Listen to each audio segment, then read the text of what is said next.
Hello Leo, Sun, Moon, Rising, and Venus signs. Kamusta kayo? Sana po ay nasa mabuti kayong kalagayan.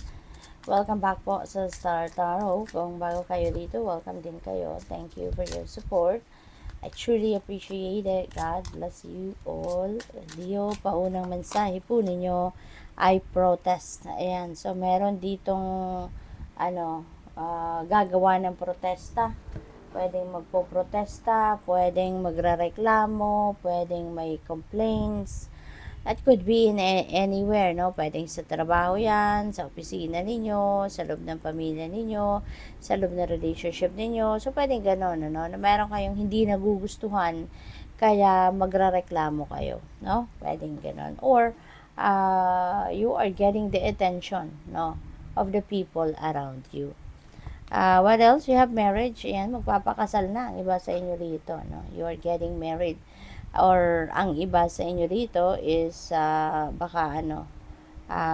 iba sa inyo kung hindi man kayo ikakasal, baka may attend ng kasalan. No? So, pwedeng ganun din ang ganap.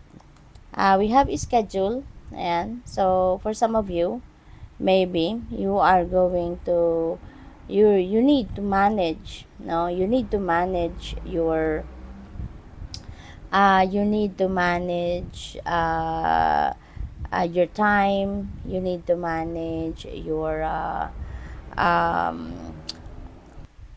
you need to manage your priorities, no? So organisahin muna ninyo yung mga bagay-bagay, yung mga sitwasyon, no, sa buhay ninyo, pati sa trabaho, sa karera, sa pamilya, yung ganun, no? Kasi baka ang iba sa inyo rito naghahabol, baka merong tawag dito, baka ang iba sa inyo dito is may hinahabol na deadline, 'di ba? So pwedeng may mga ganong ganap. What else? We have good news. Ayan, so mayroong magandang balita na paparating sa inyo, Leo. Okay, so this is good news coming your way. This is good news happening rito. So, maganda kasi maaari, no, na yung magagandang balitang ito, ito yung mga surprises, kumbaga, sa inyo rito at mga hindi ninyo to inaasahan, no, na dadating sa ngayon or hindi ninyo inaasahan mga balita, no, na maririnig ninyo at this time. This could be miraculous events, this could be miraculous moments na pwedeng maganap dito, no? For some of you. So, good luck sa'yo.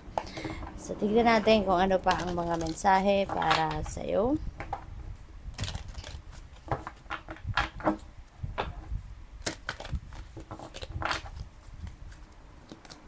We have rejoice and celebration, no? Maaring yung marriage na to, no? Ito yung ano ninyo. Ito yung isi-celebrate ninyo. Maaari na yung celebration na to, baka ito, yung mga magagandang balita, yung mga miraculous moments na yan, baka yan ang isa-celebrate ninyo.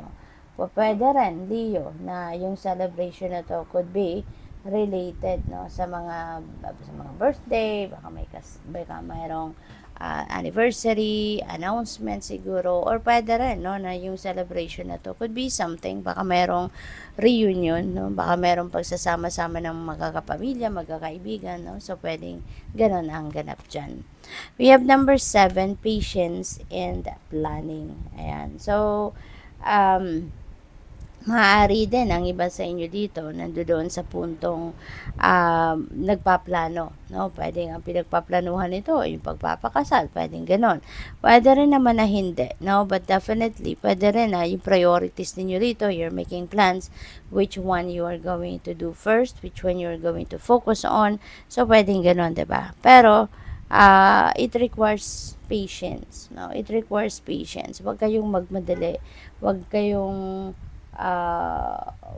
magwo-worry, no? Huwag kayong magwo-worry, huwag kayong magmamadali kasi pwede, no, na baka may mga ginagather kayong information, baka may mga hinahanap kayong mga may mga hinahanap kayo na mga detalye sa ngayon through other people. Baka mayroon kayong hinihingian ng tulong na tulungan kayong mag-gather ng impormasyon. So, pwedeng ganun din ang ganap dyan, diba? So, but you need to be patient.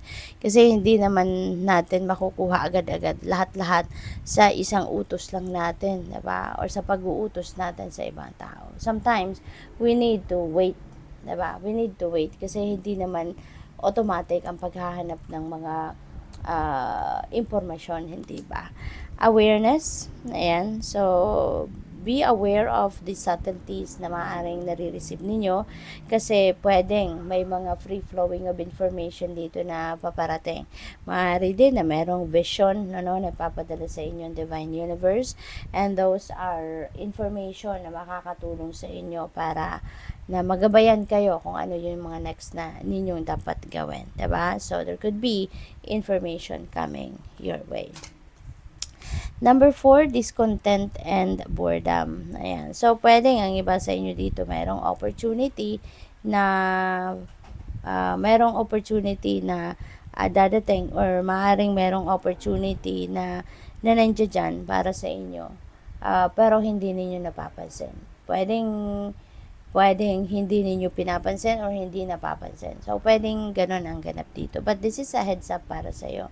Nabuksan ninyo ang inyong isip, buksan ninyo mga mata, buksan ninyo mga tenga. Pakinggan ninyo kung ano yung mga sinasabi ng iba. Kasi pwedeng meron mga tip, pwedeng mga balita, pwedeng may mga impormasyon na pinapadala sa inyo, binibigay sa inyo rito. And that is related to various opportunities. So, good luck. Thank you for watching Love and Light. Namaste.